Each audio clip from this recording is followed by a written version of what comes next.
Hey everyone, it's Joyel and welcome back to my channel. So for today's video, I kind of wanted to discuss a topic that I had mentioned I was going to speak about, so today I'm just going to do that, but I'm going to be talking about my experiences specifically with colorism and textureism, but I want to talk about it because I think I've experienced colorism, especially colorism, in a way that I think most people don't expect that I have experienced it in. But of course, before we get started, please don't forget to click that subscribe button down below. Also, if you are the owner of a business, especially a Black-owned business, and would love to have your promo sponsor video, please send me an email at sharmainejoyel@gmail.com. Also, don't forget to check out my merch line. Today I'm wearing my mini logo merch in, I believe it's the Kelly green. It's so soft and it feels so good. But you can purchase this shirt and many different items down below underneath the video. But let's get started.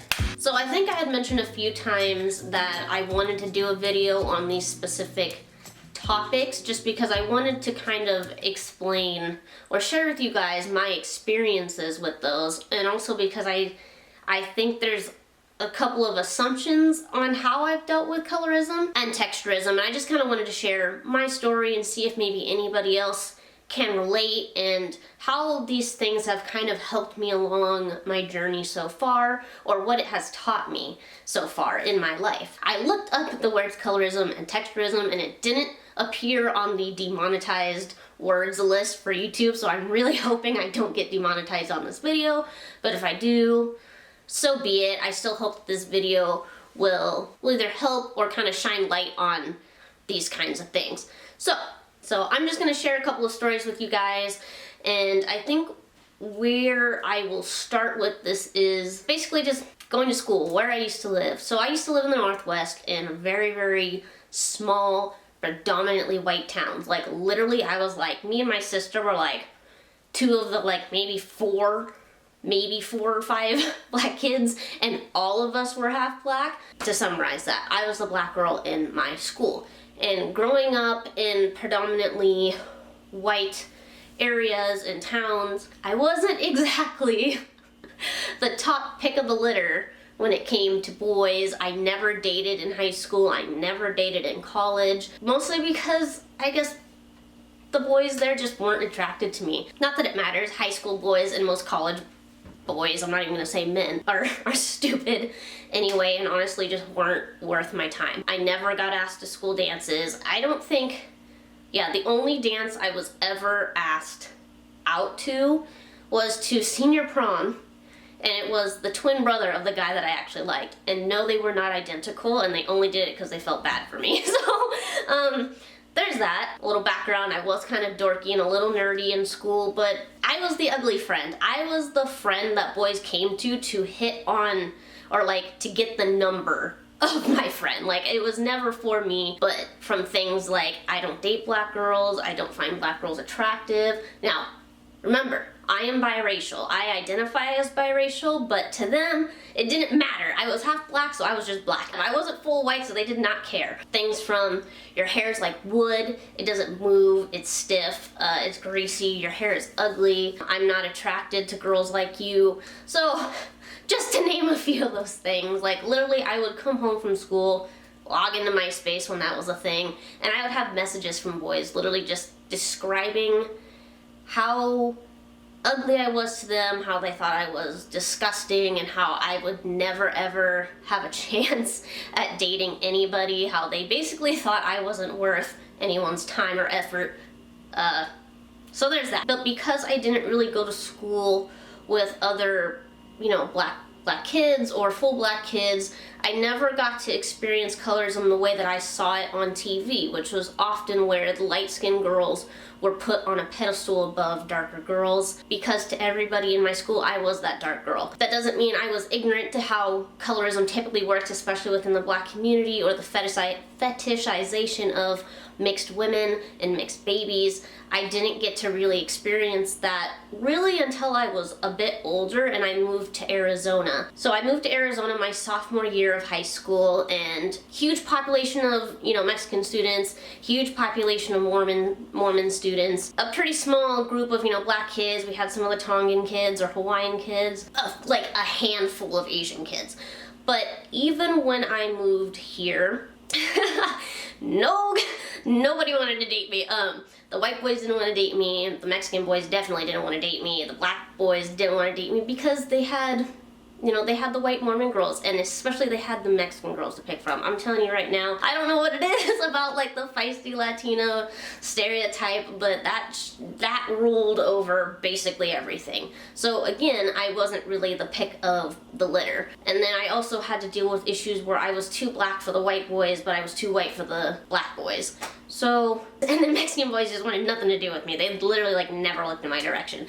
At least that I'm aware of. So for me, it just kind of felt like I could never win. It wasn't until college that even though men would either catcall or, you know, say something to me as I passed by, it was never, let me take you on a date, let me have your number. It was, again, I think more of a fetishization, I hate that word, fetishization of me being mixed, especially when they found out that I was half black and half white. Even still, it never led to, well, let me take you on a date, or, you know, let me get to know you more. It was just kind of like, wow, you look really exotic, or wow, I would have never guessed you were mixed like that. You don't look like that. So that was just kind of my experience with that. My fiance, Tyler, was my first boyfriend. He was the only man to ever ask me on not just one date, but multiple dates to try to get to know me. Literally the only man to ever say the words, will you be my girlfriend? The only one. Men and dating have never been like a focal point in my life. Men have never been an important factor in my life. Never something I went and spent a lot of time chasing or going after, just because for me, honestly, I thought I was gonna be single for like my whole life. It just felt like I never really had a shot.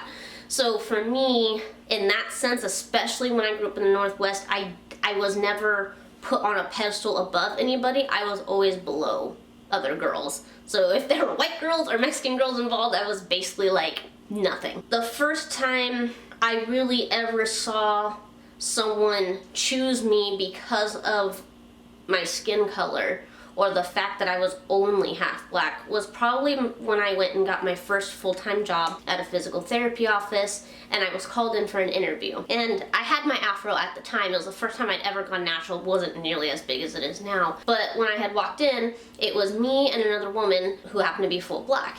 And I remember when I got the call and they said that they had chosen to hire me, and I went and worked my first day, I remember hearing them say they chose me because they felt like the other woman looked too mean or seemed too tough and unfriendly, which was weird because to me, she didn't even really say anything. It was a working interview too, by the way. And to me, I remember she was really quiet and really respectful. So to me, like, hearing what they were saying didn't make sense with what I had seen or experienced being in that room with her. And that was when, for me, I was like, this is what people were talking about when it comes to colorism and, you know, stereotyping full black women against half black women or biracial women. So that for me was the first time that I got to experience being chosen above somebody who was full black, and it was really heartbreaking because I remember telling them, like, that's not how she came across to me. And they were like, yeah, you just seemed friendlier and more bubbly. And I'm just like, okay, if you say so, but that's not what I saw. It wasn't until I moved down here to Arizona that I really started having more interactions with full black people, because again, when I lived in the Northwest, it was like, my mom was the only full black person I knew of. So when I moved down here, and I remember having my first serving job at a Mexican restaurant, I remember always coming across the issue of when I would serve a table that had, you know, a full black woman or a full black man there, I always noticed, you know, the women would never look at me. They wouldn't leave me tips, and they would always seem to complain about me, even though I didn't think I was doing anything wrong. I never really took it to heart because I kind of understood why I was being treated that way. Even though it hurt to be treated that way, I understood why maybe I was kind of being, you know, brushed aside or not really being given a certain level of respect, because I know that most full black women are probably picked on by biracial women. I'm not ignorant to those issues. So again, even though it hurt, I understood why I was being treated that way. And then probably my last story will be when Fun fact, I actually tried to join the Army while I was in college because I thought, hey, they're gonna pay for my schooling when I'm out. This seems like a great idea. That was the worst idea ever. I ended up testing positive for like hyperthyroidism, which happened to just be like a spike in hormones. But they kicked me out like a week before going to boot camp. They were like, sorry, you can't go. But when I had gone to get my physical, after doing the physical, we had to go into a separate area where I guess they were kind of checking your like demographics, make sure your name's spelled right, your date of birth. And the lady whose desk I was sat down at, she was a full black woman. I remember after she had confirmed all the spelling with everything and, you know, making sure all my information was correct, before I could get up, she looked me straight in the eye and she said, now don't go batting them pretty little green eyes at them boys, with like the most stern face ever. And at first I was kind of confused and I was like, oh no, of course not. But then I realized why she had said that. And, you know, looking back on it now, again, you know, it was a little, I was confused at first, but I understand why she said that. Like, I'm not stupid. I'm not ignorant to the treatment of full black women just in general in our societies or just in the world. Growing up, I never experienced colorism benefiting me until that one interview that I had for my full-time job. That was probably the only experience where I got to actually see someone choose me above a full black woman, and it was sad. It did not make me feel good at all. Because for me growing up, sorry, I said I wasn't gonna cry. I think I had a better understanding and more empathy because having a dark-skinned, full black mother, I understood where a lot of these other women were coming from. You know, not that my mother never, like, you know, ever said anything negative to me and my sister about, you know, never said we were better than anybody or we were less than anybody because we were biracial. But, you know, I grew up hearing my mom's stories about how she was treated. So for me, you know, I never grew up being incredibly ignorant to those types of issues. I understood to a certain degree. I'm gonna take a sip of root beer so I don't cry, but. So for me, growing up and even having those experiences with black women, I never took offense to it. Like I said, even though it hurt to be treated that way, never took offense to it because I understood where they were coming from, even though myself had never done anything to them. But in a way, I kind of understood maybe a little bit of that pain and that frustration because in a way, I could see my mom. So, these topics are so tough. I said I wasn't gonna cry, but, you know, anybody who has experienced these things definitely understands where I may be coming from and where those women were coming from. Also, at the same time, full black women have been my biggest supporters. Regroup, breathe. At the same time, black women have been my biggest supporters, and you can see that just by going down in my comment sections. And I've seen the term, I think it's the term biracial guilt, I believe is what it's called, be kind of thrown around. I haven't really experienced that because I know being biracial was never something that I ever had control over. It's never something I can change about myself. It's not something that I would want to change about myself. It's who I am. You know, so when I do see stories of, you know, light-skinned or biracial women bullying dark-skinned women or, you know, replacing full black women in the media or representing them in the media, I don't see it as a plus for either community. I've said it before, black women are every day erased and replaced by biracial or light-skinned women in the media, and I believe that's what leads to the misrepresentation of what a full black woman looks like. And I also believe that it is a negative for biracial people because we can't accurately represent ourselves. I can't represent a full black woman just like I can't represent a full white woman, but I can represent a biracial woman. Let's get into kind of the textureism part of it. Some of the most obvious points are that, you know, you guys can go down in my comments and see, especially like on my big chop videos, or even some of my earlier hair videos, when people found out that I am biracial with my type 4 hair, especially 4C hair, you know, we have the comments of, you know, oh, you didn't get the good hair, you got the nappy hair. I hate that word nappy, by the way. I don't ever use it to describe my hair. I don't ever use it to describe type 4 hair, ever. I believe it's a derogatory term towards our hair, does not accurately represent our hair whatsoever. I prefer to use the words kinky and coily, voluminous, cottony to describe my hair, and those with my hair type. But even growing up in the Northwest and going to school with some of the other, you know, 1 or 2 other biracial kids, they had the type 3 hair also along with my sister. And I remember that I wouldn't go natural, and I stayed with my relaxers because I knew my hair didn't look that way. And I would constantly receive comments about, you know, why don't you wear your hair out? And I was, you know, I would tell them, you know, my hair's not as, you know, doesn't have as loose of a curl, and I honestly believed that my hair was not good enough to be worn natural for a very long time. You guys know I've kind of discussed this in previous videos. And even when I had my relaxed hair, it was still very stiff. It wasn't, you know, flowy, you know, like a fine hair type would, or even those with type 3 hair who would straighten their hair. My hair never had that flow. It was straight, but it was also very stiff. And so even with relaxed hair, I would get, you know, oh, you definitely don't have good hair. You definitely have some thick hair. And I knew people were saying that, comparing it to the other mixed kids' hair. So that was one reason why I never went natural, because I knew my hair didn't look like the other mixed kids' hair. Another example of textureism would be, I used to work with my sister. We used to work at the same job. And I remember, this was actually after my recent big chop 2 years ago. And I want to say like a month or 2 after. And I had gotten to work first. And of course, nobody ever said anything about my hair. I'd never got any compliments on it. It was just like, oh, you cut your hair. Do you like it? But one day, you know, my sister had came in because she had straightened her hair and had the ends trimmed. You know, I think it was like her yearly blowout.